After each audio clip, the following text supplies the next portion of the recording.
Vous avez vécu dans l'illusion, la destination n'a jamais été la fin du chemin. Bonjour esprit curieux et bienvenue pour un nouveau voyage. Aujourd'hui, nous allons faire quelque chose de différent.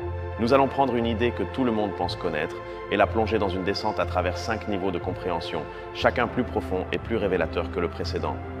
Le thème est cette célèbre phrase que nous avons tous entendue. L'important, ce n'est pas la destination, mais le chemin. Mais, et si ce n'était pas seulement une belle formule? Et si, littéralement, la destination n'était qu'une excuse pour que le chemin puisse exister?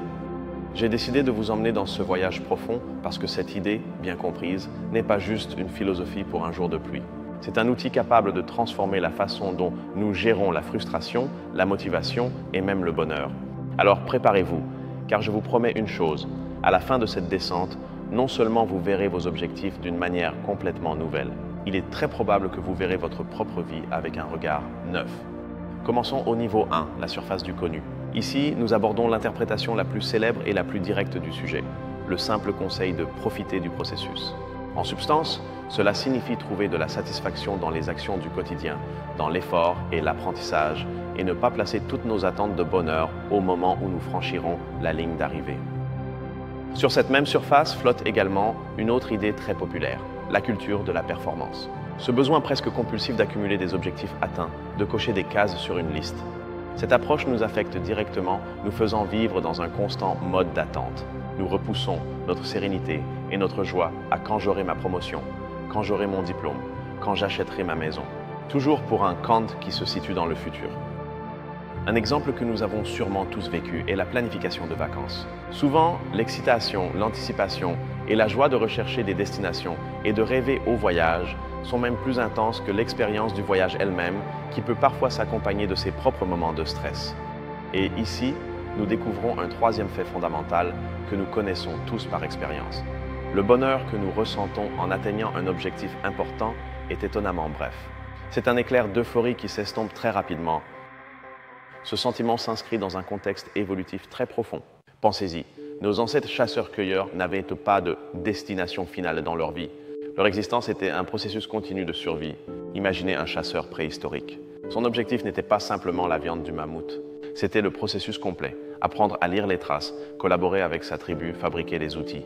Le chemin de la chasse était ce qui garantissait la survie de demain et d'après-demain. Son cerveau était conçu pour un effort constant, pas pour une retraite dorée.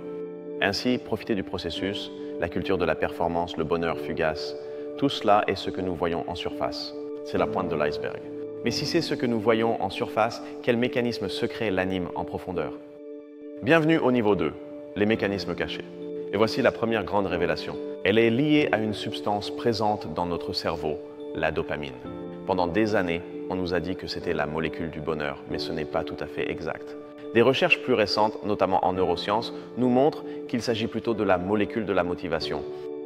Et voici le rebondissement. La dopamine n'est pas libérée en grande quantité lorsque vous obtenez la récompense. Elle est libérée en anticipation de cette récompense. Votre cerveau vous récompense pour l'effort, pour la recherche, pour être sur le chemin, pas pour l'arrivée. Maintenant, l'application positive de cela est une véritable opportunité. Si vous savez que votre cerveau vous récompense pour le progrès, vous pouvez le stimuler pour rester motivé. Comment? En divisant un objectif gigantesque en de très petites étapes. Chaque étape franchie vous procure une petite dose de dopamine qui vous pousse vers la suivante. Par exemple, quelqu'un qui veut écrire un livre. L'objectif d'écrire un livre est lointain et intimidant.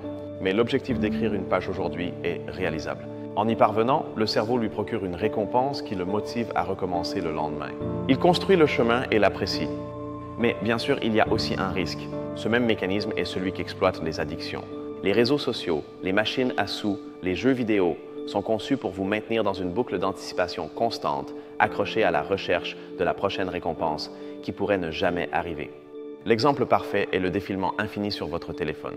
L'acte de balayer l'écran est le chemin.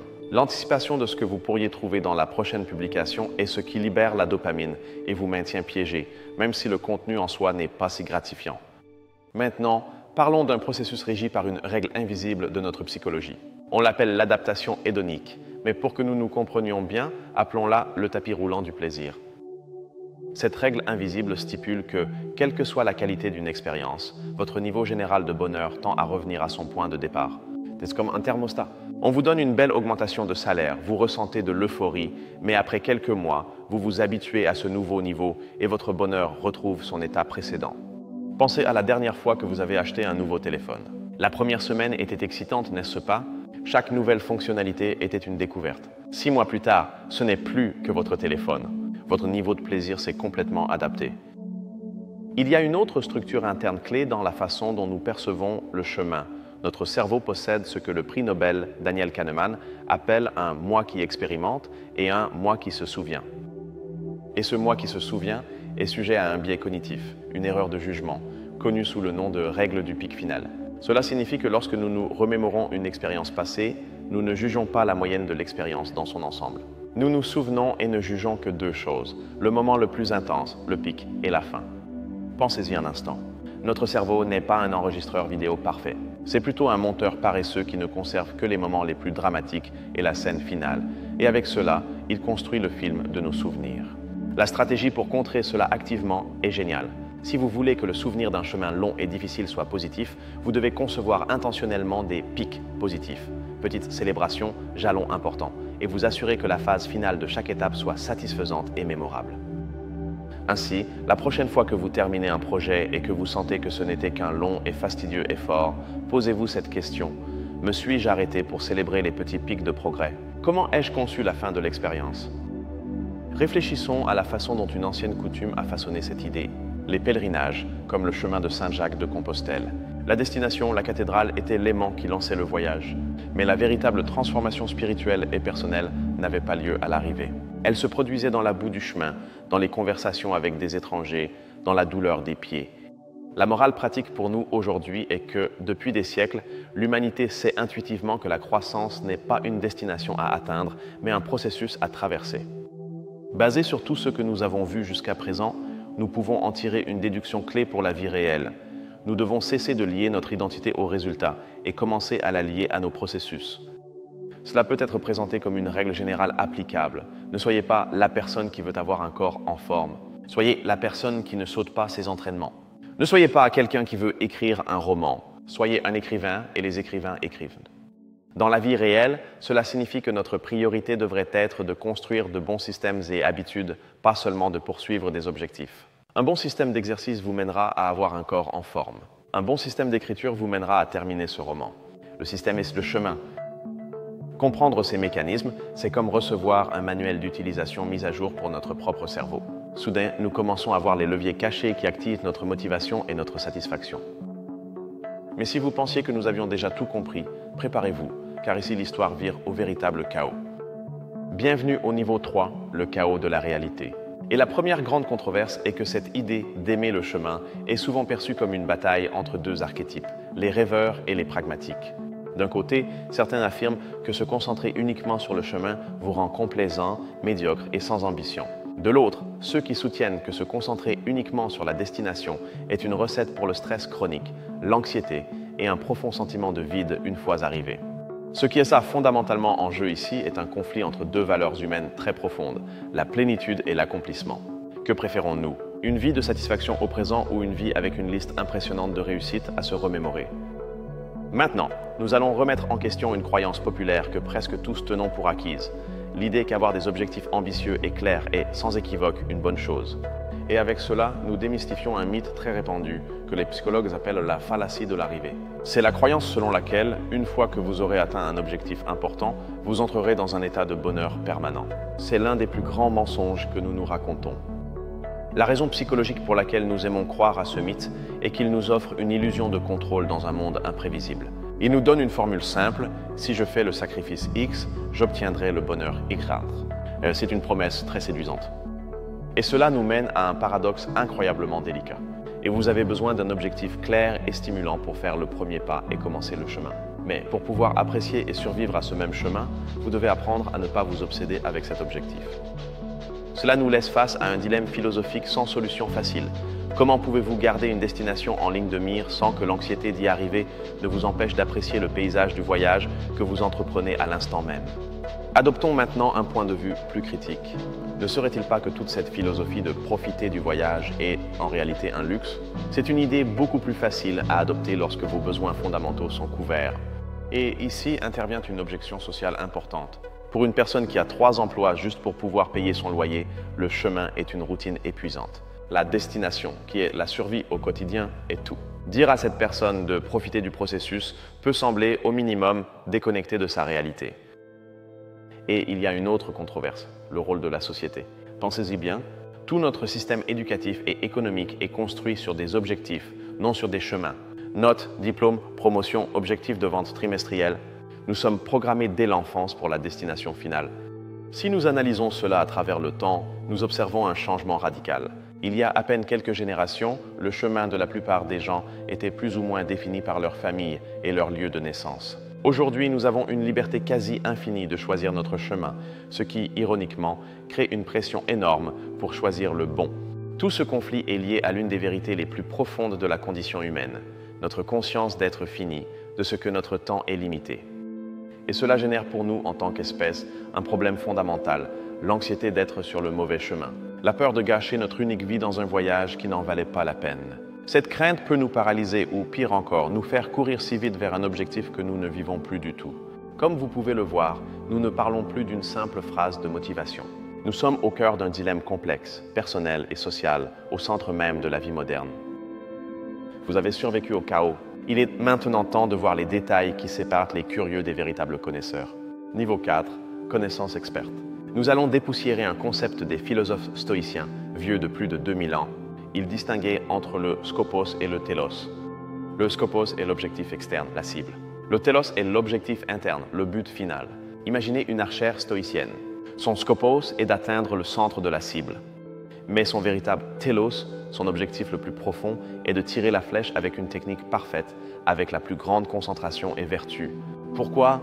Parce qu'atteindre la cible ne dépend pas entièrement d'elle. Une rafale de vent peut dévier la flèche. Mais exécuter le tir parfait, cela dépend bien d'elle. Le chemin, l'action, est le véritable objectif. Parlons maintenant d'une figure clé qui, bien que connue, est souvent oubliée dans ces discussions. Alan Watts, un philosophe britannique qui fut essentiel pour introduire la pensée orientale en Occident au XXe siècle. Watts fut un artisan discret de la popularisation de cette idée et il le fit avec une analogie brillante. Il a dit que la vie ne doit pas être comparée à un voyage ayant une destination finale. Elle doit être comparée à une œuvre musicale. Le but d'une symphonie n'est pas d'atteindre la note finale. Si c'était le cas, les meilleurs chefs d'orchestre joueraient simplement cette dernière note et s'en iraient. Maintenant, une théorie alternative ou rebelle qui peut changer la donne. Le concept des anti-objectifs, popularisé par l'écrivain Oliver Burkeman. La perspective est radicalement différente. Au lieu de définir quel succès vous voulez atteindre, définissez plutôt quels échecs ou situations vous voulez éviter à tout prix. Par exemple, un anti-objectif pourrait être ne plus travailler dans un environnement toxique ou éviter les dettes. Cela vous oblige à vous concentrer sur la qualité de votre chemin quotidien. Maintenant, un détail contre-intuitif qui provient de la recherche scientifique. Les études du psychologue Mihaly Csikszentmihalyi sur ce qu'il a appelé l'état de flow. Cela va à l'encontre de notre intuition, car ces recherches ont démontré que les moments les plus heureux de la vie des gens ne sont pas les moments de relaxation passive. Ce sont les moments où nous sommes complètement immergés dans une tâche exigeante, si concentrés que nous perdons la notion du temps. Le bonheur n'est pas l'absence d'effort, c'est l'absorption totale dans l'effort. Et maintenant, relions plusieurs des idées que nous avons vues. Le système de dopamine qui nous récompense pour la recherche, l'archère stoïcienne qui se concentre sur la qualité de son action et l'état de flow qui nous rend plus heureux lorsque nous sommes immergés dans le processus. C'est le moment Eureka. Tout pointe dans la même direction. Notre biologie, la philosophie antique et la psychologie moderne décrivent, sous des angles différents, le même phénomène fondamental. Nous sommes conçus pour trouver le sens et la récompense dans le chemin, non dans la destination. Atteindre ce niveau de détail nous donne une vision beaucoup plus authentique et puissante. Ce n'est plus une opinion ou un simple vœu pieux, c'est une caractéristique fondamentale de notre fonctionnement. À partir d'ici, nous entrons en terrain inconnu. Osez-vous regarder vers l'ultime frontière ? Niveau 5, l'ultime frontière. Spéculation et émerveillement. Commençons par une idée futuriste. Que se passera-t-il lorsque l'intelligence artificielle et l'automatisation rendront la plupart de nos objectifs traditionnels, comme la carrière professionnelle ou l'accumulation de richesses, obsolètes ? Dans 100 ans, nous pourrions vivre dans une société où le travail principal ne serait plus de produire des biens, mais le développement personnel, l'apprentissage et l'exploration de la conscience. Une société où le chemin lui-même serait la nouvelle économie et les personnes seraient valorisées non pas pour leurs accomplissements, mais pour la profondeur et l'originalité du voyage qu'elles entreprennent. Et c'est ici que la science atteint ses limites. La neuroscience peut nous expliquer comment notre cerveau traite les objectifs et le temps, mais elle ne pourra jamais nous dire pourquoi nous devrions valoriser cet instant précis, ce pas sur le chemin, plus que la destination future. Et c'est précisément là que la philosophie prend le relais, car elle nous pose la question du sens. Le sens de la vie est-il quelque chose que l'on trouve à la fin comme un trésor caché, ou est-ce quelque chose qui se tisse avec chaque décision et chaque pas que nous faisons? Cela a une implication philosophique vertigineuse sur notre idée de qui nous sommes. Si la destination n'était que le chemin, cela signifie qu'il n'existe pas de version finale et complète de vous-même à laquelle vous devriez arriver. Vous n'êtes pas une sculpture en cours de ciselure. Vous êtes plutôt comme une rivière, toujours en mouvement, toujours changeante. Relions cela à l'avenir de l'humanité. Les plus grands défis auxquels nous sommes confrontés, comme le changement climatique ou l'exploration spatiale, ne sont pas des projets avec une ligne d'arrivée claire. En théorie des jeux, on les appelle des jeux infinis. L'objectif dans un jeu infini n'est pas de gagner, mais de continuer à jouer. Pour résoudre nos grands problèmes mondiaux, nous avons besoin d'un changement de mentalité massif, cesser de chercher des victoires à court terme et commencer à nous passionner pour le processus à long terme, celui d'être de bons intendants de notre planète et de notre espèce. Et voici la dernière idée, l'affirmation la plus provocatrice de ce voyage. Peut-être que l'univers lui-même n'est pas une histoire qui tend vers un chapitre final. Peut-être que l'univers est, en soi, un processus infini, et notre but n'est pas de déchiffrer sa finalité, mais de participer à son étonnant déploiement avec la plus grande conscience possible.